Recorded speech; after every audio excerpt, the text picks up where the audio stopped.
Hello guys, welcome to the channel.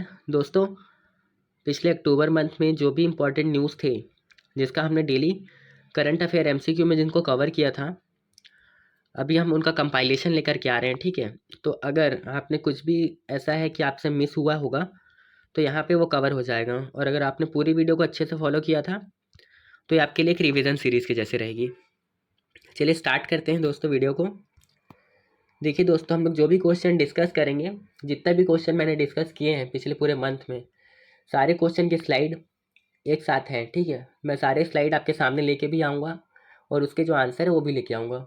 लेकिन हम लोग कोशिश करेंगे कि हम उन क्वेश्चंस को देखें जो एग्ज़ाम के लिए बहुत ज़्यादा इंपॉर्टेंट है। हालांकि जो क्वेश्चन ऐसे हैं जो थोड़े कम इंपॉर्टेंट भी हैं, लेकिन आने के चांस तो फिर भी एग्ज़ाम में है ही उनके। तो वैसे क्वेश्चंस के स्लाइड्स को मैं लाऊँगा सामने, तो आप वहाँ पर वीडियो पॉज करके उस क्वेश्चन को अच्छे से देखिएगा और उसके आंसर को भी देखिएगा। क्योंकि अगर मैं सारे क्वेश्चन को डिस्कस करूँगा तो वीडियो 10-12 घंटे की बन जाएगी, तो वो आपके लिए भी वर्थ इट नहीं होगा, आप भी उसको पूरे अच्छे से नहीं देख पाओगे। क्योंकि ये जो कंटेंट है डेली का कंटेंट है, इसको आपको 30 दिन में करना था। अब क्योंकि एक दिन में कर रहे हैं इसको, तो कुछ चीज़ें जो हैं उसको आपको अपने से भी करना पड़ेगा। पर कोई चिंता की बात नहीं है, मैं आपको बता दूंगा कि कहाँ पे आपको रुकना है और उस चीज़ को देखना है, खुद से करना है। और जहाँ ज़रूरी है वहाँ पे मैं चीज़ों को बता के चलूँगा आगे। ठीक है, देखिए दोस्तों, पहला क्वेश्चन जो है वो स्ट्रेटोस्फेरिक एरोसोल इंटरवेंशन का है। ठीक है, इसके बारे में आपको थोड़ा सा कुछ कुछ स्टेटमेंट है उस पर ध्यान देना है। तो देखिए, पहले तो ये जो टॉपिक कहाँ से है, किस सब्जेक्ट से है, इसके बारे में आपको आइडिया होना चाहिए। तो बेसिकली ये जियोग्राफी और साइंस एंड टेक्नोलॉजी को लिंक करता हुआ टॉपिक है। ठीक है, तो देखते हैं इसमें दोस्तों क्या है पूछा है। तो पहला ऑप्शन है कि जो स्ट्रेटोस्फेरिक एरोसोल इंटरवेंशन है, एल्बिडो में कमी के कारण शीतलन प्रभाव उत्पन्न करने के लिए समताप मंडल में एरोसोल का प्रवेश कराता है, जो ज्वालामुखी शीतकाल में स्वाभाविक रूप से होता है। दूसरा ऑप्शन है stratospheric aerosol intervention global warming को कम करने के लिए और सौर जियो इंजीनियरिंग की एक प्रस्तावित विधि है। तीसरा है मध्यम एशियाई स्तर उच्च उत्तरी अमेरिका और यूरेशिया जैसे मध्य अक्षांश वाले समशीतोष्ण क्षेत्रों में खाद्य उत्पादकता को बढ़ा सकता है। तो चलिए दोस्तों, इसके आंसर को देखते हैं। देखिए यहाँ पर जो आपको ये तो पता होगा कि स्ट्रेटोस्फेयर क्या होता है ना। आपको पता है ना, जो हमारा एटमॉस्फेयर है, अगर ये अर्थ है तो फिर हमारा उसके चारों तरफ एटमॉस्फेयर है, उसके अलग अलग लेयर्स होते हैं। ठीक है, तो उसमें से एक लेयर होता है स्ट्रेटोस्फेयर। ठीक है, तो उसमें क्या हो रहा है, एरोसोल को हम लोग प्रवेश करा रहे हैं। एरोसोल इंटरवेंशन वर्ड से आपको समझ में आ रहा होगा। तो जैसे मान लीजिए ये अर्थ है, और यहाँ पर अगर हम, यहाँ पर स्ट्रेटोस्फेयर है और यहाँ पर हम लोग एरोसोल को अगर फैला देते हैं, बहुत सारे एरोसोल हो जाएंगे, तो क्या होगा दोस्तों उसका परिणाम, कि जो सनरेज होती हैं जब वो यहाँ से निकलती हैं तो वापस स्ट्रेटोस्फेयर में टकरा जाएंगी, समताप मंडल में टकराएंगी वो। ठीक है, और वापस अर्थ की तरफ आएंगी। इससे क्या होगा दोस्तों, इससे जो टेम्परेचर होता है वो बढ़ता है। पर यहाँ पे क्या बोल रहा है कि एल्बिडो में कमी, जबकि एल्बिडो में कमी नहीं आएगी, एल्बिडो जो है वो बढ़ जाएगा। और एल्बिडो बढ़ने से क्या होता है कि सन है, अब उससे जो सनलाइट है वो अर्थ की तरफ आ रही है। ठीक है, आराम से समझना। तो बहुत सारी सनलाइट ऐसी होंगी जो यहाँ से टकरा करके डायरेक्ट वापस चली जाएंगी, तो इसको एल्बिडो बोलते हैं। ठीक है, अब क्योंकि ज़्यादा यहाँ पर एरोसोल है, ज़्यादा प्रतिरोध है, तो ज़्यादा सनरेज वापस जाएंगे, तो शीतलन प्रभाव जो है उत्पन्न होगा। पर वो कमी के कारण नहीं होगा, जब एल्बिडो बढ़ेगा तो ज़्यादा परावर्तन होगा, जिससे टेम्परेचर जो होगा वो कम हो जाएगा। ठीक है, अब क्योंकि आपको पता है ग्लोबल वार्मिंग का मतलब ही है सिंपल सा, कि जो हमारा अर्थ है उसका टेम्परेचर क्या हो रहा है, टेम्परेचर बढ़ रहा है। क्या हो रहा है दोस्तों, टेम्परेचर बढ़ रहा है। पर यहाँ पे हम लोग देखते हैं कि यहाँ पे टेम्परेचर बढ़ नहीं रहा है, बल्कि कम हो रहा है। ठीक है, एल्बिडो जब बढ़ता है तो टेम्परेचर कम होता है। जैसे कि जो बर्फ़ होती है उसका एल्बिडो आप देखेंगे तो ज़्यादा होता है। क्यों? क्योंकि चिकनी सतह है पहला, दूसरा वाइट कलर का है वो। ठीक है, तो उस वजह से परावर्तन ज़्यादा होता है। तो यहाँ पे ये दूसरा ऑप्शन सही है कि ग्लोबल वार्मिंग को ये कम करने में सहायता करता है, पहला गलत था।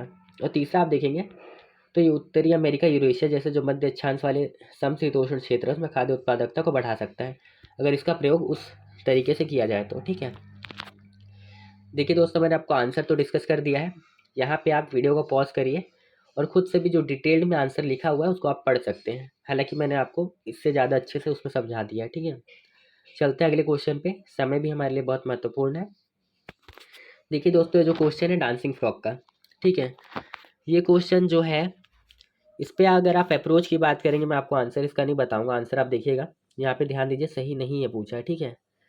यहाँ पे जो वर्ड यूज़ है आमतौर पे पश्चिमी घाट में है ना, बारहमासी नदियों के पास पाए जाते हैं। फ्रॉग है तो जाहिर सी बात है रिवर्स के पास मिलने की संभावना इनकी ज़्यादा है, तो उस टाइप से ये ऑप्शन सही होने का चांस बहुत ज़्यादा है। दूसरा जो ऑप्शन है यहाँ पर देखेंगे कि इनकी संख्या में जो गिरावट है उसका कारण क्या क्या है, मच्छर और मानव जनित कारक बहुत सारे हो सकते हैं, पॉल्यूशन है जो ह्यूमन की वजह से होता है, तो ये भी सही होने के चांस बहुत ज़्यादा है। अब आप आंसर चेक करिएगा, क्योंकि ये क्वेश्चन बहुत बेसिक सा है और थोड़ा अलग टाइप का है, इसमें समझाने के लिए उतना नहीं है, फैक्चुअल चीज़ें हैं।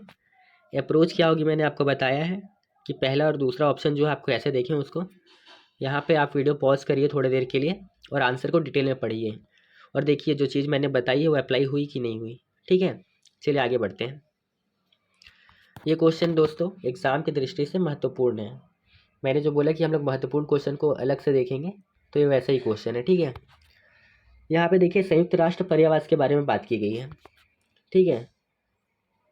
अब इसके बारे में निम्नलिखित कथनों पर विचार करना है। आपको पता है यूपीएससी प्रीलिम्स में लगातार बॉडी से क्वेश्चन पूछे जाते हैं, खास करके ऐसी संस्थाएं जो यूनाइटेड नेशन से जिनका कॉन्टेक्ट है ना। वैसे ऑर्गेनाइजेशन बहुत इंपॉर्टेंट है हमारे एग्ज़ाम के लिए। मुझे लगता है ये बात आपको पता होगी, नहीं पता है प्रीवियस ईयर क्वेश्चन देखिए और जो मैं बोल रहा हूँ फिर उस पर विश्वास करिए, ठीक है। चलिए देखते हैं इसका उद्देश्य क्या है। सामाजिक एवं पर्यावरण की दृष्टि से स्थायी मानव अधिवास का विकास करना तथा सभी के लिए पर्याप्त आश्रय की उपलब्धता को बढ़ाना है। बहुत पॉजिटिव स्टेटमेंट है दोस्तों। यूनाइटेड नेशन का काम तो इस तरीके का होता ही है, सही होने के चांस बहुत ज़्यादा है। विश्व पर्यावरण दिवस, विश्व पर्यावरण दिवस 2023 की थीम लचीली शहरी अर्थव्यवस्थाएं, विकास और बहाली के चालक के रूप में शहर है। अब देखिए तो पूरा फैक्चुअल स्टेटमेंट है। अब आपको हो सकता है कुछ और भी हो सकता है 2022 की थीम हो, तो यहाँ पे आपको थोड़ा सा रुक के सोचना पड़ेगा। ऑप्शन 2 में ऑप्शन 3 देखेंगे, यूएन स्क्रॉल ऑफ ऑनर पुरस्कार विश्व पर्यावरण दिवस के वैश्विक आयोजन में प्रदान किया जाता है। अब हो सकता है दोस्तों कि ये जो पुरस्कार है किसी और डे पे मिलता हो, तो यहाँ पे दो फैक्चुअल चीज़ें आ रही हैं, तो आपको यहाँ पर क्या है थोड़ा सा नॉलेज के साथ जाना पड़ेगा। और ये पहला वाला ऑप्शन को तो आप दोस्तों सही कर सकते हैं, ठीक है, क्योंकि बहुत जेनरिक है, पॉजिटिव है और बिल्कुल को रिलेटेड भी है। पर्यावास का मतलब है आवास से संबंधित चीज़ें हैं ना, और यहाँ पर क्या है, यहाँ भी आवास के बारे में बात किया गया है। पर्या प्लस आवास, अगर आप देखेंगे तो पर्या प्लस आवास है, जैसे संधि विच्छेद होता है हमारा वैसा है, ठीक है। तो यहाँ पर दोनों चीज़ें हैं, यहाँ पे पर्यावरण की बात की गई है, यहाँ पे आश्रय की बात की गई है, तो ये तो सही ही होगा। अभी तक हमने आंसर नहीं देखा है, पर देखिएगा उसमें वो। देखिए दोस्तों, अब यहाँ पर अगर आप आंसर को देखेंगे इसका, तो पहला नंबर जो है वो सही है।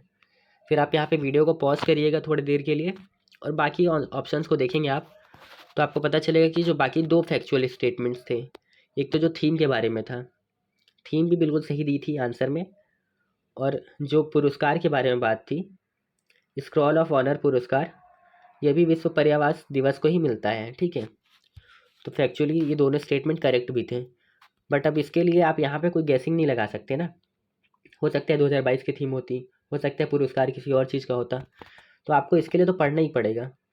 पर जो हम लोग अप्रोच की बात कर रहे हैं कि हो सकता है आपने ये दोनों चीज़ें पढ़ी हो पर ये तो कहीं ऐसा लिखा नहीं होगा, तो आप वहाँ पर क्या कंफ्यूज हो जाएंगे। तो आपको ऐसी चीज़ें नहीं करनी है, जो चीज़ें आप बेसिक आपके कॉमन सेंस से सही कर सकते हैं उसको रटिए मत, उसको रहने दीजिए। पर जो चीज़ें ऐसी है फैक्ट है जो चेंज हो सकता है बिल्कुल एग्ज़ाम में, वैसी चीज़ों को याद करिए। अब आपको कैसे पता चलेगा कि फ़ैक्ट क्या है और कॉन्सेप्ट क्या है, तो जब हम लोग आगे डिस्कस करेंगे तो आपको समझ में आएगा।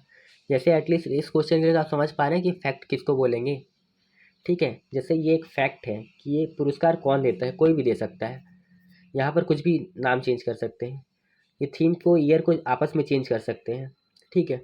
पर ये जो चीज़ है, अगर कोई संस्था है उसका जो पर्पज़ है उसको चेंज करने में थोड़ा दिक्कत इसलिए होगा क्योंकि अगर ये यहाँ पे स्वास्थ्य के बारे में बात करता तो आपके लिए आसान होता है इसको समझना कि स्वास्थ्य का काम तो WHO जैसी संस्थाओं को करना चाहिए, है ना। तो ये कॉन्सेप्ट है, ठीक है। इसको आपको समझ के चलना है, आगे बहुत सारे क्वेश्चन है उसमें आपको क्लैरिटी आएगी। ठीक है, देखिए फिर एक और बॉडी का क्वेश्चन है। ठीक है, एशिया प्रशांत प्रसारण विकास संस्थान, इसके नाम को पहले ध्यान से देखिए, एशिया प्रशांत। ठीक है, जो इंडो पैसिफिक रीजन की हम लोग बात करते हैं उस टाइप का है ये। एशिया प्रशांत प्रसारण विकास संस्थान के संदर्भ में निम्नलिखित कथनों पर विचार कीजिए। पहला है इसकी स्थापना 1977 में संयुक्त राष्ट्र शैक्षिक वैज्ञानिक और सांस्कृतिक संगठन यानी यूनेस्को, ये यूनेस्को का नाम है, के तत्वाधान में की गई थी। दूसरा है यह इलेक्ट्रॉनिक मीडिया विकास के क्षेत्र में एशिया और प्रशांत के लिए संयुक्त राष्ट्र आर्थिक एवं सामाजिक आयोग के देशों की सेवा करने वाला एक अद्वितीय क्षेत्रीय अंतर सरकारी संगठन है। तीसरा, एशिया मीडिया शिखर सम्मेलन AIBD द्वारा अपने सहयोगी और अंतर्राष्ट्रीय संगठनों के सहयोग से आयोजित वार्षिक सम्मेलन है। ठीक है, अब देखेंगे अगर आप इसमें, तो फिर से ये संस्था का नाम पढ़िए और देखिए ऑप्शन 2 को, क्या इससे रिलेटेड लग रहा है ये क्या है? प्रसारण। प्रसारण का मतलब आप समझते हैं, जैसे हमारे टीवी में जो प्रसारण आता है, जो सैटेलाइट के थ्रू भी होता है, केबल चैनल्स के भी थ्रू होता है। ठीक है, तो यहाँ पे एशिया प्रशांत की बात की गई है और यहाँ भी एशिया प्रशांत की बात कर रहा है। और किस बारे में बात कर रहा है? Electronic media. ठीक है, तो मीडिया भी तो प्रसारण का ही काम करता है ना। तो उस हिसाब से आप इसको कनेक्ट कर सकते हैं और इसके सही होने के चांसेस, मैं नहीं बोलता हूँ कि 100% सही होगा, लेकिन फिर भी अगर आपको नहीं पता है और आपको रिस्क लेना तो पड़ेगा, जाहिर सी बात है। आप ऐसा नहीं कर सकते कि जितना नॉलेज पता है 30 क्वेश्चन भी नहीं होंगे प्रीलिम्स में। मैं बता रहा हूँ कि आप कंफर्म बोले कि मेरे को सही पता था और मैं 30 मार के आया हूँ, और उस 30 में सिलेक्शन भी नहीं होता। सिलेक्शन 80-90 के ऊपर होगा, मतलब आपको कम से कम 45-50 क्वेश्चन एकदम करेक्ट करना पड़ेगा, जो होता नहीं है। मतलब आपको 70+ ही जाना है, 70 भी कम ही बोल रहा हूँ मैं, 75 to 80 तो जाना ही जाना है। वैसे में आप फिर कैसे कैसे क्वेश्चन को अप्रोच करेंगे?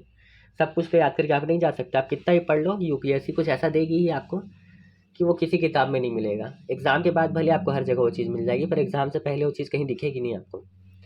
इसीलिए उस हिसाब से आप इसको सोचो, तो इसके सही होने के चांसेस बहुत ज़्यादा हो जाते हैं। यहाँ पे फैक्चुअल स्टेटमेंट है। यूनेस्को, दो दो चीज़ें हैं ना दोस्तों, दिक्कत हो सकता है 1978 हो जाए, तो हो सकता है यहाँ यूनेस्को की जगह यूनिसेफ हो जाए, तो इसीलिए इसको थोड़ा डाउट में रखेंगे अपन। तीसरा ऑप्शन भी देखेंगे तो उसका आंसर निकालना आसान होगा आपके लिए, कि एशिया मीडिया शिखर सम्मेलन जो है, ठीक है, मीडिया का शिखर सम्मेलन है, प्रसारण की बात है यहाँ पर, और यहाँ पे भी इलेक्ट्रॉनिक मीडिया की बात की गई है। ठीक है, तो ये अपने सहयोगियों और अंतर्राष्ट्रीय संगठनों के सहयोग से आयोजित वार्षिक सम्मेलन है, तो इसके भी सही होने के तरीके चांस हैं। अब चलिए इसके आंसर को आप देखिए, ठीक है, खुद से सोचिए। मैंने आपको जो बोला, क्वेश्चन 2, ऑप्शन 2 जो था सही है।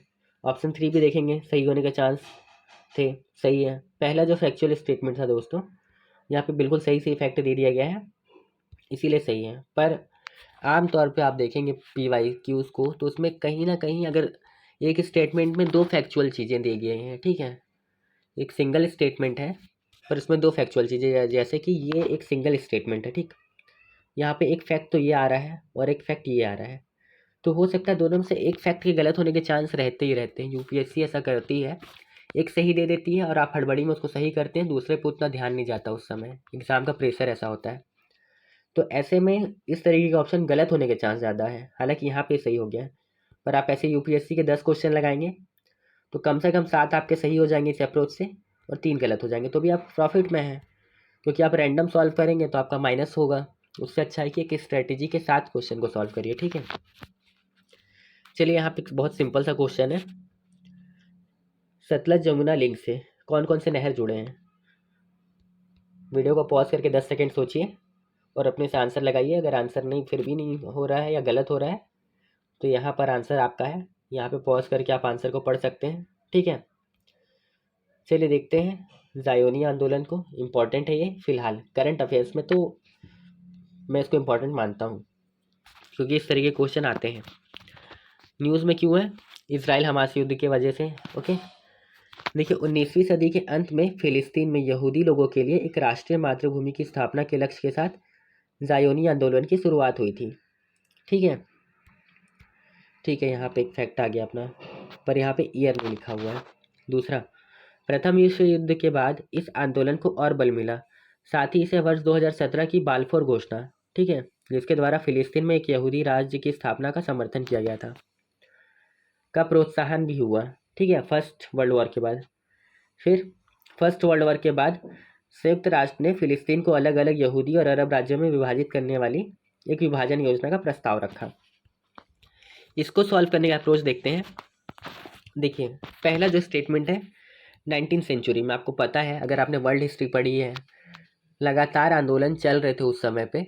और 19वीं सेंचुरी में क्या था, हिटलर वाला जो सीन था वहाँ पर, जर्मनी वाला, कि यहूदी लोगों को हर जगह से मारा जा रहा था, भगाया जा रहा था। तो इस तरीके के आंदोलन का जो सूत्रपात होना जाहिर सी बात है कि हुई ही होगी, पर उसका नाम ज़ायोनी आंदोलन था कि नहीं था, ये कन्फ्यूज़न में आप रह सकते हैं।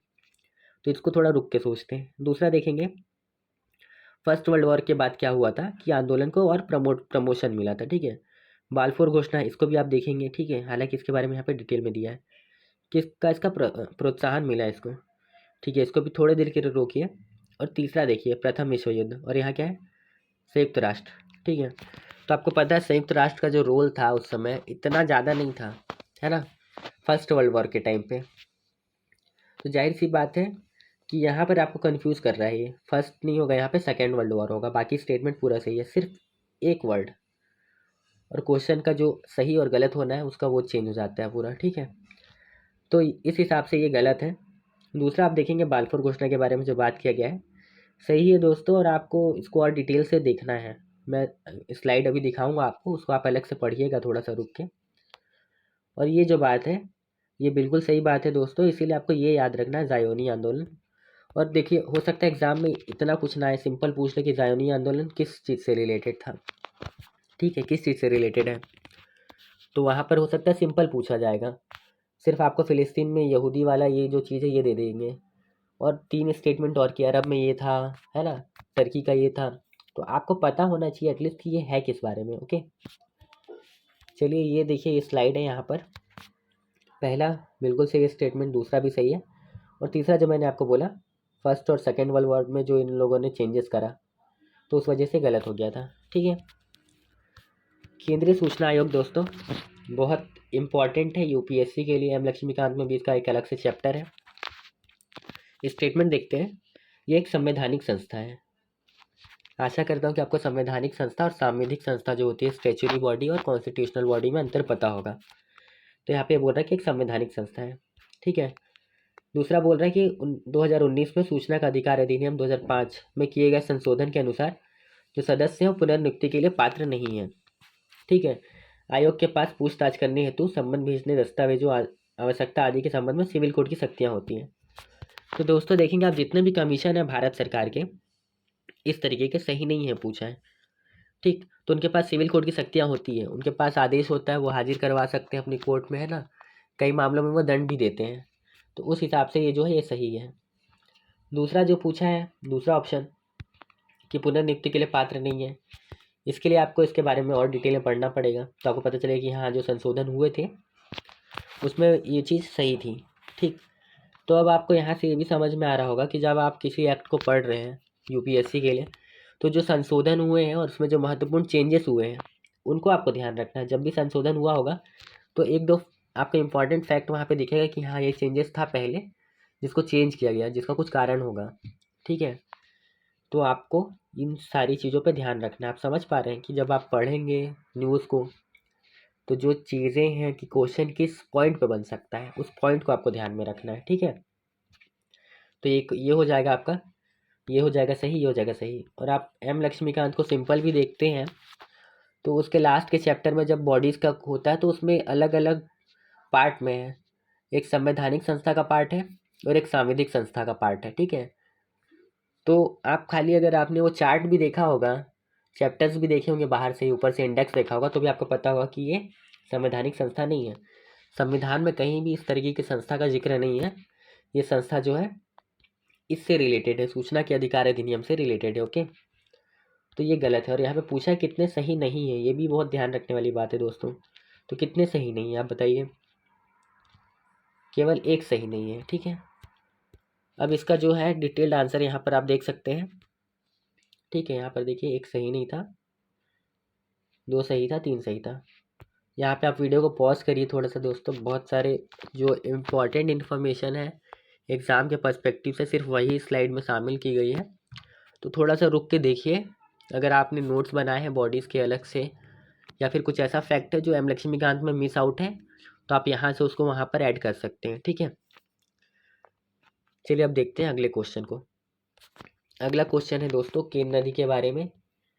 सिंपल क्वेश्चन है, उद्गम के बारे में पूछा है। केन और बेतवा नदी, ठीक है, ये दोनों का उद्गम कहाँ होता है? मध्य प्रदेश में, और दोनों यमुना की सहायक नदी है। फिर ये 3 बांध के नाम है जो केन नदी पर स्थित है, ऐसा बोला है। राजघाट, पारीछा और माता टीला। तीसरा, केन नदी पन्ना टाइगर रिजर्व से होकर गुजरती है, ठीक है। कितने सही ये पूछा है दोस्तों। रिवर का चैप्टर आपने पढ़ा होगा जियोग्राफी में। आप वीडियो को पॉज करके इसको सॉल्व करिए, फिर मैं सीधा आंसर की तरफ चलता हूँ, क्योंकि जो क्वेश्चन ज़्यादा डिस्कस करने वाले हैं मैं उसको डिस्कस करूँगा। ये तो फैक्चुअल चीज़ें हैं, इनको देख के आगे बढ़िए, ठीक है। बस एक चीज़ जो यहाँ पे आप ध्यान रखेंगे, यहाँ पे जो रिवर और टाइगर रिजर्व के बारे में पूछा है ना, जब भी आप कोई नेशनल पार्क या टाइगर रिजर्व देख रहे हैं तो उससे रिलेटेड रिवर्स को भी देख लीजिएगा, ऐसे क्वेश्चन बनते हैं, ठीक है। पॉज करके वीडियो को देखिए, क्वेश्चन को पढ़िए, उसके बाद फिर आगे बढ़ते हैं। अब आंसर देखते हैं इसका, ठीक है। क्वेश्चन पढ़ लिया होगा आपने। यहाँ पे आंसर है दोस्तों, देखिए, दोनों यमुना की सहायक नदी है और दोनों मध्य प्रदेश से निकलती हैं, ठीक है। उसके अलावा जो बांध के बारे में क्वेश्चन था दोस्तों, वहाँ पर केन रिवर है, पर वो केन रिवर पे ना होकर के बेतवा रिवर पर है। और जो पन्ना टाइगर रिजर्व का क्वेश्चन था वो बिल्कुल सही था, ठीक है। देखिए फिर ज्योग्राफी का क्वेश्चन है, ओजोन छिद्र से रिलेटेड है, बचपन से पढ़ते आ रहे हैं इस चीज़ को। वीडियो को पॉज करके यहाँ पर एक बार देखिए कि क्या आपको पता था ये बात। इसमें जो बेसिक ये मतलब इन्वायरमेंट आपने पढ़ा होगा, ओजोन डिप्लेशन जब भी पढ़ा होगा, तो उसमें एकदम जो बेसिक बातें पढ़नी थी वो इसमें लिखी हुई है। इससे पहले लिखा है, ओजोन छिद्र क्षोभ मंडल का एक क्षेत्र है जहाँ ओजोन परत का क्षय हो जाता है, ठीक है। यहाँ पे क्षोभ मंडल की बात की गई है, और यहाँ पर इससे संकट से निपटने के लिए क्योटो प्रोटोकॉल की पुष्टि की गई थी, ठीक है। तो दोस्तों यहाँ पे 2 फैक्ट है। यहाँ पे देखिए, एक तो क्षोभ मंडल है, तो क्या है सही में क्षोभ मंडल में है या फिर समताप मंडल में है, आयन मंडल में है, ठीक है, वो आपको देखना पड़ेगा। और दूसरा जो प्रोटोकॉल है ये, ठीक, तो यहाँ पर सही पूछा हुआ है। मुझे लगता है आपने पढ़ा होगा इस चीज़ को, थोड़ा सा दिमाग पे जोर डालिएगा, क्योंकि अगर आपको मैं डायरेक्ट आंसर बताऊंगा तो हो सकता है आप फिर भूल जाएंगे। खुद से खोजिए अपने दिमाग में आंसर को, अगर नहीं मिलता है फिर आंसर देखिएगा। इससे क्या होगा कि चीज़ आपके दिमाग में फिर लंबे टाइम तक स्टोर रहेगी, दोबारा गलती होने की संभावना बहुत ज़्यादा कम हो जाती है, ठीक है। तो देखिए दोस्तों, यहाँ पर जैसा मैंने बोला था, जो फैक्ट था क्षोभ मंडल वाला वो गलत था, यहाँ पे समताप मंडल है, ठीक है। और यहाँ पे जो मैंने दूसरा फैक्ट बोला था आपको क्योटो प्रोटोकॉल वाला, वो भी गलत था, मॉन्ट्रियल है, ठीक है। पहले वियना था और उसी का जो प्रोटोकॉल आया फिर वो आया मॉन्ट्रियल में, ठीक है। देखिए दोस्तों, एक चीज़ समझिए कि एक लाइन लिखने के लिए ना, एक सिंपल सी लाइन लिखने के लिए आपको कम से कम आधा घंटा समझना पड़ता है। अगर आप बहुत हड़बड़ी में चीज़ों को करने जा रहे हैं तो ये यूपीएससी में पॉसिबल नहीं है। आपको हर चीज़ को बहुत शिद्दत के साथ समय दे के पूरे इत्मीनान से समझना पड़ेगा। अगर आप वहाँ हड़बड़ा रहे हैं तो फिर आपके जो जितने भी साल आने वाले हैं आगे, फिर वो बहुत मुश्किल जाने वाले हैं दोस्तों। फिर एग्ज़ाम करना, मैं तो ये नहीं बोलूँगा आपको, सबका अपना अपना टैलेंट है, लेकिन जो सच है वो सच है दोस्तों। अगर आप हड़बड़ी में हैं तो एग्ज़ाम आपके लिए नहीं है, आपको थोड़ा सा रुकना पड़ेगा, सब्र करना पड़ेगा, ठीक है। चलिए अब आगे देखते हैं अगले क्वेश्चन को। इस तरह के क्वेश्चन अभी 2-3 साल से बहुत ज़्यादा बढ़ गए हैं। काजू के बारे में पूछा है, काजू के बारे में आप जानते हैं, काजू खाते हैं सब, देखें भी है। इसमें बोल रहा है कि मूलतः ये भारत में पाए जाते हैं, मतलब ओरिजिन इनका भारत में है, ऐसा बोल रहा है। दूसरा, अच्छी जल निकास वाली गहरी बलुई दोमट मिट्टी काजू की खेती के लिए सर्वोत्तम होती है, ठीक है। तीसरा बोल रहा है, राष्ट्रीय बागवानी बोर्ड के अनुसार कर्नाटक काजू का प्रमुख उत्पादक है। कितने सही है। अब देखिए इसमें सारे ऑप्शन फैक्चुअल है। यहाँ पे आप देखेंगे तो भारत की जगह कुछ और भी हो सकता है, मिट्टी के बारे में जो बात की है ये भी हो सकता है, और यहाँ पे जो बात की है ये भी हो सकता है। तो फिर कैसे इस आंसर को करेंगे, इसका आंसर कैसे करेंगे? तो दोस्तों इसका आंसर पढ़ के करेंगे। ये सब इंपॉर्टेंट क्रॉप्स हैं, इसके बारे में आपको आइडिया होना ही चाहिए, ठीक है। क्रॉपिंग पैटर्न भी हमारे सिलेबस का बहुत इंपॉर्टेंट पार्ट है, और जब लगातार क्रॉप से क्वेश्चन आ रहे हैं तो आप इसको मिस आउट नहीं कर सकते ना। देखिए यहाँ पे जो पहला ये वाला फैक्ट है ये भी गलत है, ठीक है, ये फैक्ट सही है, और ये मूलतः भारत में नहीं पाए जाते थे। गोवा में क्या हुआ, पुर्तगाली लोगों ने इसको इंट्रोड्यूस किया है पहले, ठीक है। इसका आंसर यहाँ पर है, देखेंगे कब किए इन लोग, 50-70 में, ठीक है, गोवा में लाए थे। मिट्टी जो है यहाँ पर गहरी बलुई दोमट मिट्टी सही है इसकी खेती के लिए, और महाराष्ट्र है सबसे नंबर 1 पे, टॉप प्रोड्यूसर काजू का। ओके, यहाँ पे देखेंगे दोस्तों अलग अलग संस्थाओं के बारे में बात की गई है। वीडियो को पॉज करिए थोड़ी देर के लिए और क्वेश्चन को अच्छे से पढ़िए। बड़ा क्वेश्चन है लेकिन बड़े क्वेश्चन सॉल्व करना थोड़ा आसान होता है, ठीक है। अब मैं इसके आंसर की तरफ जा रहा हूँ दोस्तों, ये इसका आंसर है, इसको आप डिटेल में पढ़िएगा पॉज करके। जो और इम्पोर्टेंट क्वेश्चन है अपन उसको आगे डिस्कस करते हैं। देखिए मीथेन गैस से क्वेश्चन है, इन्वायरमेंट का है, ठीक है, उस हिसाब से मैं इसको इम्पोर्टेंट बोलता हूँ। यहाँ पे ऑप्शन जो देखेंगे अगर आप, तो जो पुराने ऑप्शन थे, ऑप्शन सेट थे, उस हिसाब से है। अब नए वाले में तो थोड़ा बहुत चेंजेस कर दिया यूपीएससी ने। इसको देखिए अच्छे से सारे ऑप्शंस को, ठीक है।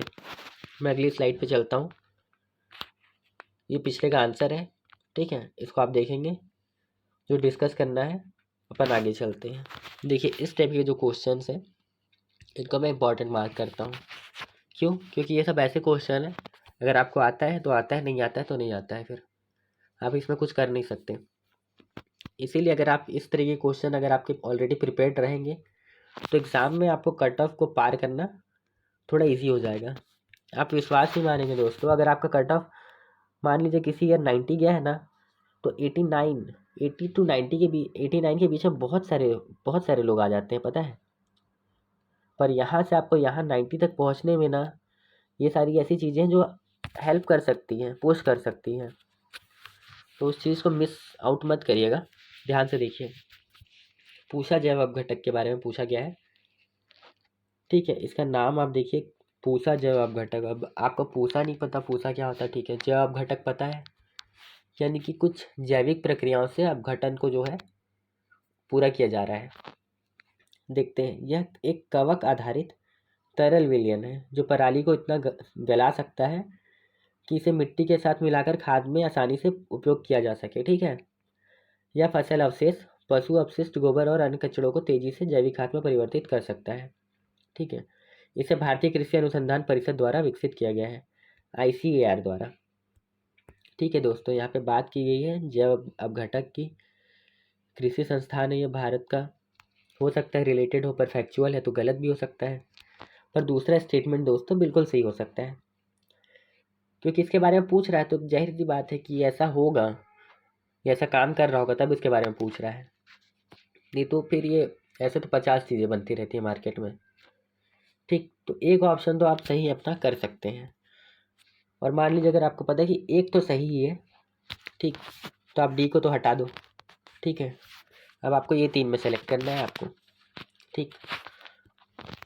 आपको A, B या C में से कोई एक सेलेक्ट करना है, क्योंकि एक तो आपका स्टेटमेंट सही होने के चांस हो गए। अब देखिए दोस्तों, एक कवक आधारित तरल विलयन है, ठीक, और यहाँ पे दिया है ये संस्था। तो अब देखते हैं कि क्या है इसका आंसर। तो देखिए दोस्तों, ये कवक आधारित तरल विलयन है, इसीलिए कथन एक सही हो जाएगा। और जो ICAR की बात की गई थी, एग्रीकल्चर से रिलेटेड संस्था है, रिसर्च संस्था है, तो ऑप्शन भी 3 सही है, क्योंकि इन्होंने ही डेवलप किया इसको। तो अगर मिलते जुलते संस्थाएं हैं तो सही होने के चांस रहते हैं, इस चीज़ को आप थोड़ा सा ध्यान रखेंगे। नवरत्ना कंपनियों के बारे में पूछा गया है, मेरे को थोड़ा सा कम चांस लगता है एग्ज़ाम के पर्सपेक्टिव से, लेकिन फिर भी करंट अफेयर्स में बना हुआ है, तो इसको आप देख लीजिए। क्वेश्चन को पॉज करके पढ़िए, फिर इसके आंसर पे चलते हैं, उसको भी पॉज करके पढ़िएगा।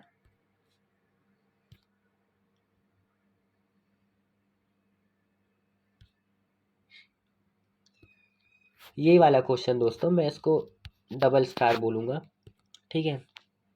देखिए इस तरीके के जो क्वेश्चन होते हैं मेडिकल और एक्ट, ठीक है, खास करके जो थोड़ा एथिकल इशू भी बनते हैं अपने आप में, है ना, जिसमें सुप्रीम कोर्ट इन्वॉल्व होता है, सिविल सोसाइटी इन्वॉल्व हो जाती है, पार्लियामेंट इन्वॉल्व है, ठीक है, तो मतलब पूरा देश इसमें इन्वॉल्व हो जा रहा है और एथिकल इशू बहुत ज़्यादा है, भावनाएं जुड़ती है लोगों की।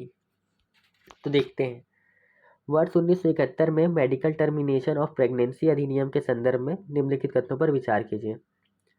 पहला, यह लाइसेंस प्राप्त चिकित्सा पेशेवरों को, यानी कि जो मेडिकल प्रोफेशनल्स होते हैं उनको, कानून के तहत प्रदान की गई विशिष्ट पूर्व निर्धारित स्थितियों में गर्भपात कराने की अनुमति देता है, ठीक है। दूसरा, एमटीपी अधिनियम में 2021 में संशोधन किया गया था ताकि कुछ श्रेणियों की महिलाओं को गर्भधारण के 22 सप्ताह तक गर्भपात कराने की अनुमति दी जा सके। इसे विगत वर्षों की तुलना में 20 सप्ताह से अधिक बढ़ाया गया था। देखिए दोस्तों, इसमें कोरिलेटेड और जनरलाइज स्टेटमेंट है क्या? पहला वाला थोड़ा सोचिए खुद से। मेडिकल टर्मिनेशन ऑफ प्रेगनेंसी के बारे में बात है यहाँ पे, और यहाँ पे बोल रहे हैं कि कुछ ऐसे चिकित्सक हैं जिनको लाइसेंस है क्या करने के लिए, कुछ विशिष्ट पूर्व निर्धारित स्थिति है। इसको बहुत अलग से लिखा हुआ है ना, कि पहले से आपको कंडीशन दिया गया कि सिर्फ इस कंडीशन में आप एबॉर्शन को कर सकते हैं, ठीक है। तो अगर एक्ट बना तो जाहिर सी बात है उसमें इस तरीके की चीज़ें रहेंगी, ठीक है, तो उस हिसाब से ये सही है। दूसरा जो है, यहाँ पे जो वीक्स की बात हुई है, दोनों फैक्चुअल है, और थोड़ा सा ये है कि फैक्चुअल है तो चेंजेस करना हो सकता है कि एग्जामिनर इसको चेंज करे, और आप आंसर को देखेंगे अगर, तो देखिए यहाँ पे पहला तो बिल्कुल सही है। दूसरा जो 22 सप्ताह था दोस्तों, वो 24 था, वहाँ पर 22 लिखा था, यहाँ पर 24 लिखा था। इस स्लाइड को आप पॉज करके पढ़ लीजिएगा अच्छे से, पर जो चीज़ है, जिस तरीके से क्वेश्चन को अप्रोच करना था और क्वेश्चन क्यों इम्पोर्टेंट है वो मैंने आपको बताया है, ठीक है। तो उसको थोड़ा ध्यान रखिएगा, जब भी आगे न्यूज़ पढ़ेंगे तो इस तरीके की न्यूज़ को थोड़ा सा और ध्यान से, और मेंस के लिए भी हो सके तो बना के रखिएगा, क्योंकि एथिक्स में भी काम आ जाएगा ये आपका, और दूसरा काम आ जाएगा आपका जीएस पेपर 2 में, क्योंकि उसमें डायरेक्ट एक्ट से क्वेश्चन आते हैं, और हो सकता है साइंस एंड टेक्नोलॉजी वाले जो पार्ट है उसमें भी उसको जोड़ के पूछ सकता है। अगला क्वेश्चन है दोस्तों धन विधेयक से संबंधित।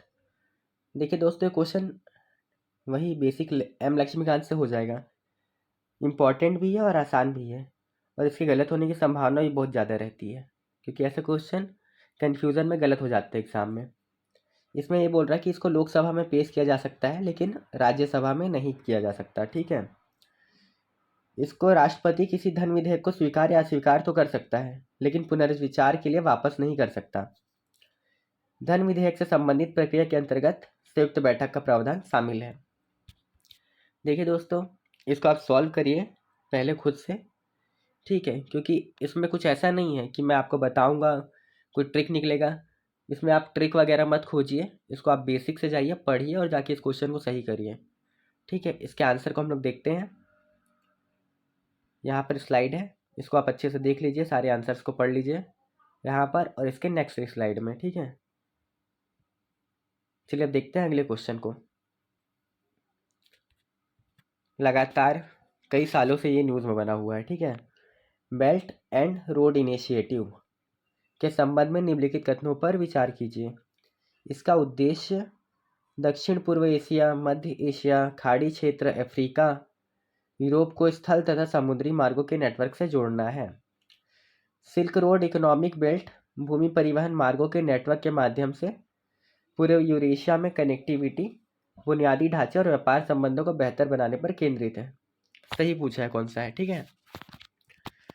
तो देखिए दोस्तों, इसमें आपको पता होना चाहिए कि ये एक चाइना का इनिशिएटिव है, ठीक है, और इसके दोनों ऑप्शन बिल्कुल सही हैं। ये इन लोगों का टारगेट ये है कि एक ऐसा रोड बनाए, एक ऐसा पूरा जो होना चाहिए रोड और पूरा बेल्ट एक ऐसा बना हो कि पूरा वर्ल्ड उसमें जुड़ जाए, ठीक है, ताकि जो जिस लेवल पे वो ट्रेड करना चाहते हैं, है ना, ट्रेड सस्ता हो जाए, ट्रांसपोर्ट सस्ता हो जाए, उस लेवल पे है। इसका आप डिटेल्ड आंसर यहाँ पे देख सकते हैं, ठीक है। इसको देखिएगा, पढ़िएगा अच्छे से एक बार वीडियो को पॉज करके। चलिए आगे क्वेश्चन डिस्कस करते हैं हम लोग।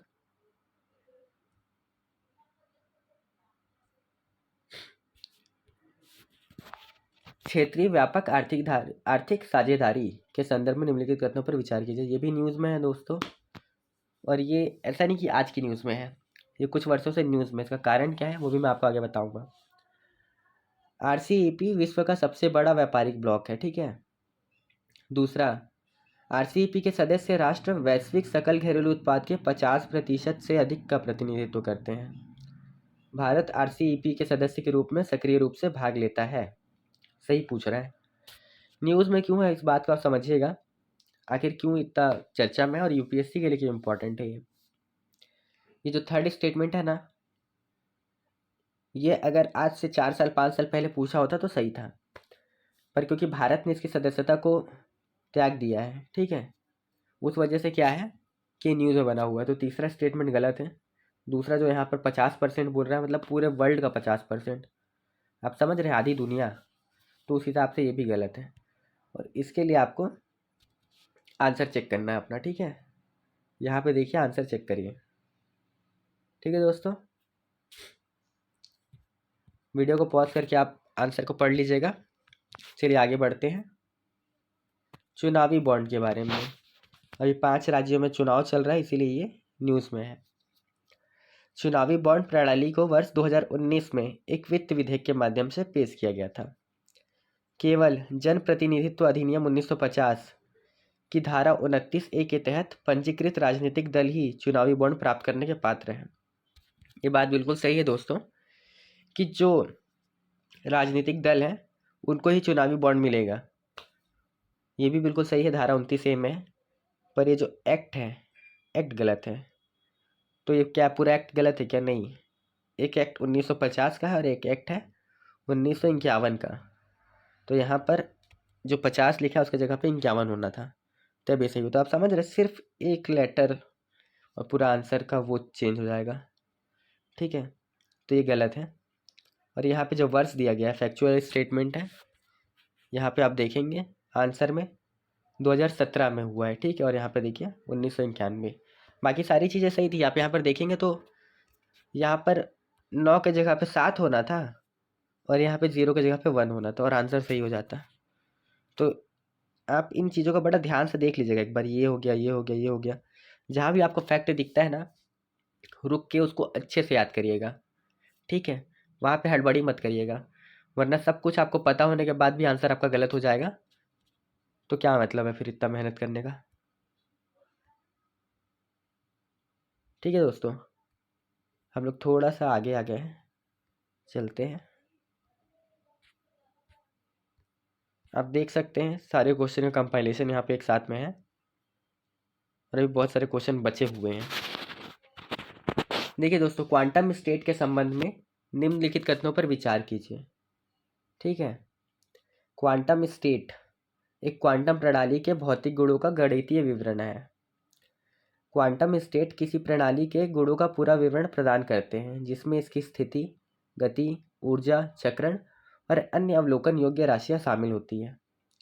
बोसोन ऐसे कण हैं जो पॉली अपवर्जन सिद्धांत का पालन करते हैं, जबकि फर्मियन ऐसे कण हैं जो समान क्वांटम स्टेट साझा करते हैं। कितने सही ये पूछा है दोस्तों। क्या आपको लगता है क्वेश्चन इंपॉर्टेंट है यूपीएससी के लिए? देखिए, जो जैसे ब्लैक होल का क्वेश्चन था, जो भी नए इन्वेंशन हुए, गॉड पार्टिकल, बोसोन, है ना, ये सब के बारे में यूपीएससी ने क्वेश्चन पूछे हैं साइंस एंड टेक्नोलॉजी वाले पार्ट से। इसीलिए क्वांटम स्टेट चर्चा में है, न्यूज़ में है ना। तो इस तरह के क्वेश्चन बनने के चांसेस हैं। और अगर आप स्टेटमेंट को भी देखेंगे तो स्टेटमेंट भी ऐसा उल्टा सीधा फ्रेम नहीं हुआ है, यहाँ पे बिल्कुल स्पेसिफिक फ्रेमिंग है जिस तरीके की यूपीएससी पूछती है, ठीक है। तो आपको ध्यान देना है इस पर।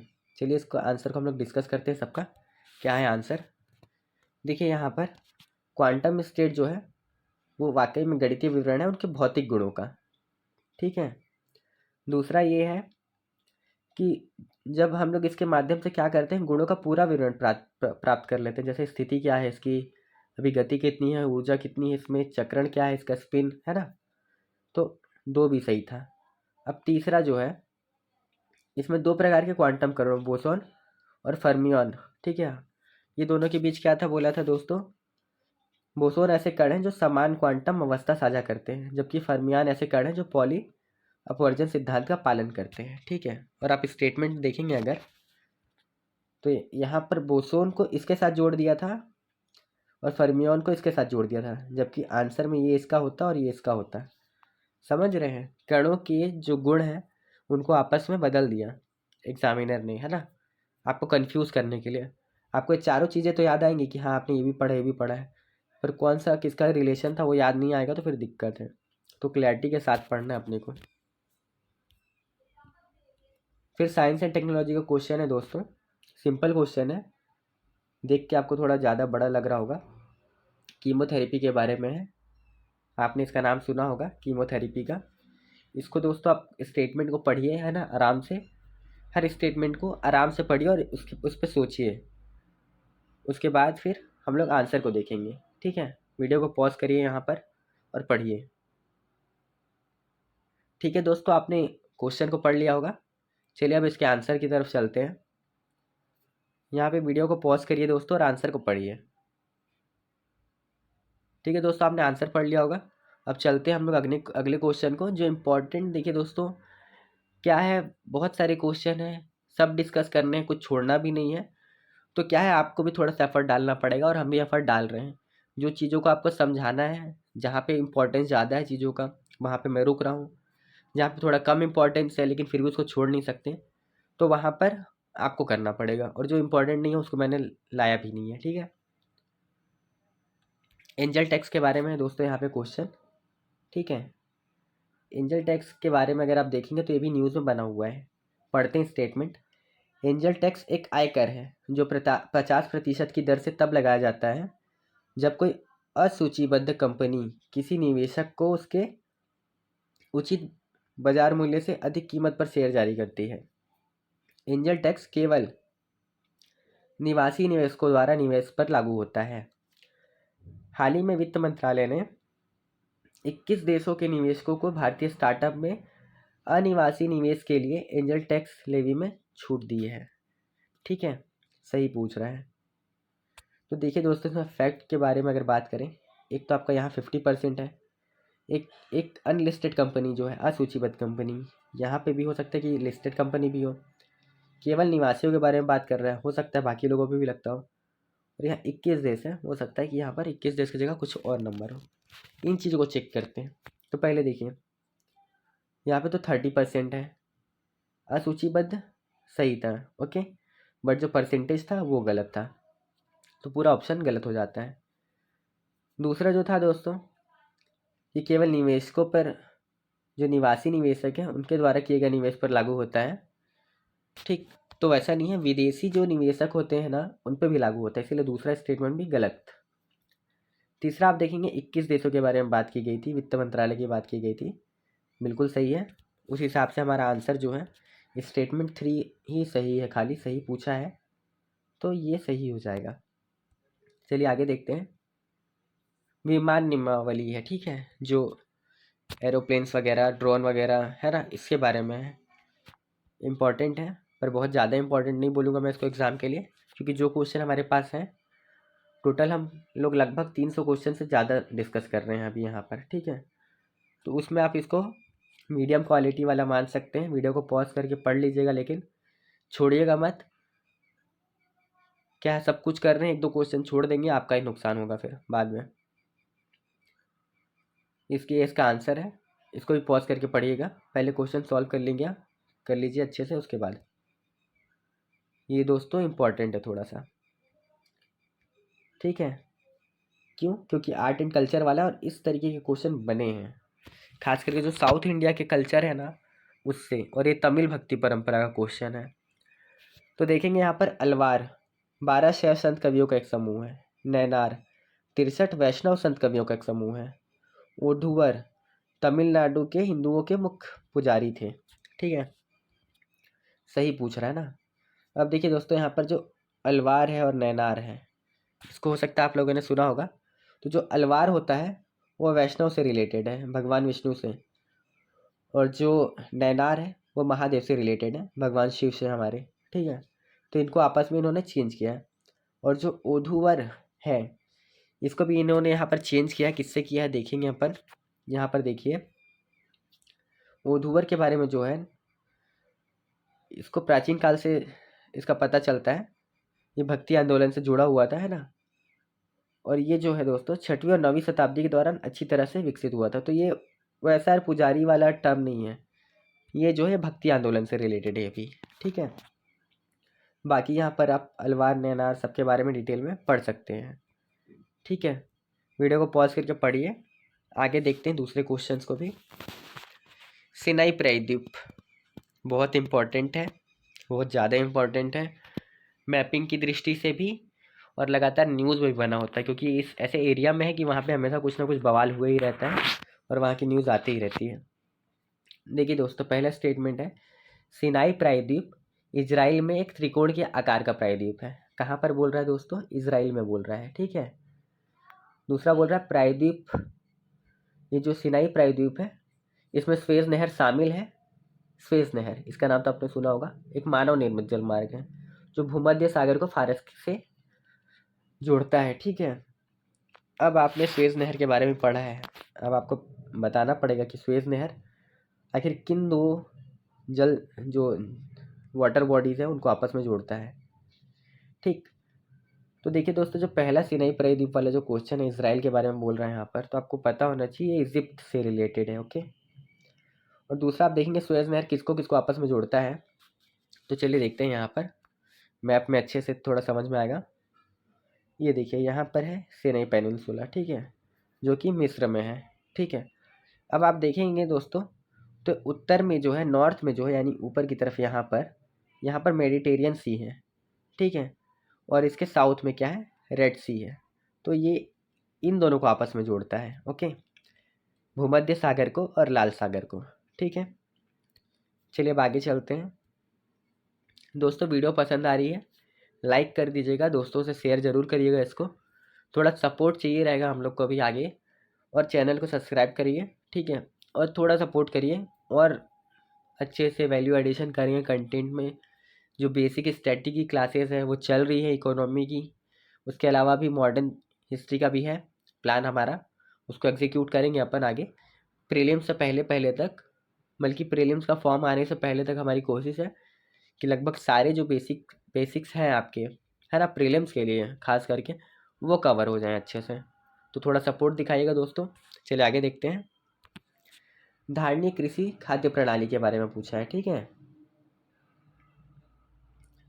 3 स्टेटमेंट है दोस्तों इसमें, और मुझे लगता है कि देखिए यहाँ पर जो टॉपिक का नाम है धारणीय कृषि खाद्य प्रणाली, यानी ऐसी एग्रीकल्चर प्रैक्टिस हो जो सस्टेनेबल हो, धारणीय हो। ठीक है, तो आप इससे रिलेट करके देखिएगा कि ये जो पहला स्टेटमेंट है क्या इससे रिलेटेड लग रहा है आपको, क्या यहाँ भी पॉजिटिव बातें हो रही है। ठीक है, और बाकी दूसरा तीसरा स्टेटमेंट आप नॉलेज से सॉल्व करने की कोशिश करिए। अगर नहीं हो पा रहा है तो फिर हम लोग आंसर को देखेंगे। ठीक है, क्योंकि और क्वेश्चन आगे डिस्कस करने हैं अपने को। यहाँ पे दोस्तों आंसर को आप देखिए डिटेल में अच्छे से। चलिए अब चलते हैं अगले क्वेश्चन की तरफ। श्वेत फास्फोरस युद्ध सामग्री, ये अभी फ़िलहाल तो न्यूज़ में है क्योंकि इसराइल हमास वॉर चल रहा है, लेकिन हो सकता है कि इसका क्रेज़ एग्ज़ाम आते आते तक थोड़ा कम हो जाए, हो सकता है इसकी चर्चा बंद हो जाए उस समय तक। ठीक है, तो ये इसको भी उतना इम्पोर्टेंट नहीं है ये एग्ज़ाम के लिए, लेकिन हाँ आपको आइडिया होना चाहिए कि ये है क्या। ठीक है, तो सारे ऑप्शंस को पढ़िएगा, उसके बाद आंसर को पढ़िएगा। वीडियो को पॉज कर लीजिए। ठीक है दोस्तों, आपने क्वेश्चन को पढ़ लिया होगा, अब इसके आंसर को देखते हैं। यहाँ पे भी दोस्तों वीडियो को पॉज करिए, एक बार आंसर को देख लीजिए कि आपको बस पता होना चाहिए, याद करने की ज़रूरत नहीं है। हाँ, आपके दिमाग में होना चाहिए ये चीज़, और जब क्वेश्चन आएगा तो आपको ऑटोमेटिकली वो क्लिक हो जाता है वहाँ पे, तो उतना दिक्कत नहीं है। ये इम्पोर्टेंट है दोस्तों थोड़ा सा। ठीक है, मिंजिंजम अंतर्राष्ट्रीय बंदरगाह परियोजना के संदर्भ में निम्नलिखित कथनों पर विचार कीजिए। Vizhinjam international transshipment deep water multipurpose seaport सरकार केरल, मतलब जो केरल गवर्नमेंट है उसके द्वारा शुरू की गई एक महत्वाकांक्षी परियोजना है। इसे वर्तमान में सार्वजनिक निजी भागीदारी के साथ डिज़ाइन, निर्माण, वित्त पोषण, संचालन और अंतरण आधार पर सन संरचित घटक के साथ विकसित किया जा रहा है। इसका मतलब यह है दोस्तों, ये जो शॉर्ट फॉर्म है इसको आप ध्यान देंगे क्योंकि इस तरीके की शॉर्ट फॉर्म ही काम में आते हैं। यह कोलंबो, सिंगापुर और दुबई जैसे वैश्विक ट्रांसशिपमेंट केंद्रों के साथ प्रतिस्पर्धा करने की स्थिति में है, जिससे विदेशी गंतव्यों तक कंटेनर आवाजाही की लागत कम हो जाएगी। ठीक है, तो देखिए यहाँ पर जो पहला ऑप्शन है केरल गवर्नमेंट का, बिल्कुल सही, इसलिए इम्पोर्टेंट भी है। दूसरा जो यहाँ पर दिया हुआ है, जो मॉडल की बात की गई है, मॉडल भी सही है, हालांकि आपको मॉडल याद करने का ज़रूरत नहीं है, आप बस इतना आइडिया रखिएगा, इसको बस ध्यान रखिएगा किस टाइप का, और ये ठीक है, दो चीज़। और तीसरा, हाँ हम लोग उस लेवल पे जा रहे हैं कि हम भी उस तरीके से compete कर सकते हैं अब। ठीक है, ये इंडिया है, ये श्रीलंका है, यहाँ पे केरला है। ठीक है, तो कुछ ऐसा करना है अपने को कि अपना जो शिप वगैरह जाता है जो, वो यहाँ से ऐसा पास हो पाए, तो क्या है हमारा ग्रोथ यहाँ पे भी होगा, और वर्ल्ड पावर बनने के लिए हमारे लिए ये चीज़ बहुत अच्छा है, क्योंकि हमारा फिर एक चैनल पर अच्छा कंट्रोल हो जाएगा। ठीक है, इसका आंसर दोस्तों यहाँ पर है डिटेल में, 3 ऑप्शन सही आप देख सकते हैं, ऑप्शन 1, ऑप्शन 2, ऑप्शन 3। ठीक है दोस्तों, ये वीडियो का पार्ट 1 है, बहुत सारे क्वेश्चन हो गए, आप भी थक गए होंगे हो सकता है। वीडियो का पार्ट 2 भी लेके आएंगे हम लोग 1-2 दिन के अंदर ही। फिलहाल आपको करना ये है कि जितने भी क्वेश्चन हमने करे हैं, ठीक है, उसको ध्यान से 1-2 बार और देख लीजिएगा, ताकि आपका कुछ मिस ना हो। और जो सेकंड वाली वीडियो आएगी, कोशिश करिएगा उससे पहले ये चीज़ हो जाए, ताकि आपके ऊपर लोड ना रहे चीज़ों को ख़त्म करने का, क्योंकि आपको और भी बहुत कुछ पढ़ना है। आपका पूरा स्टैटिक बचा हुआ है, ठीक है, उसको भी रिवाइज करना है, करंट अफेयर्स चल ही रहा है। ठीक है दोस्तों, तब तक के लिए चलिए बाय, मिलते हैं 1-2 दिन के बाद हमारी नेक्स्ट वीडियो में। तो पूरा अक्टूबर का जो करंट अफेयर्स का जो क्वेश्चन वाला सीरीज़ है वो कंप्लीट हो जाएगा। ठीक है दोस्तों।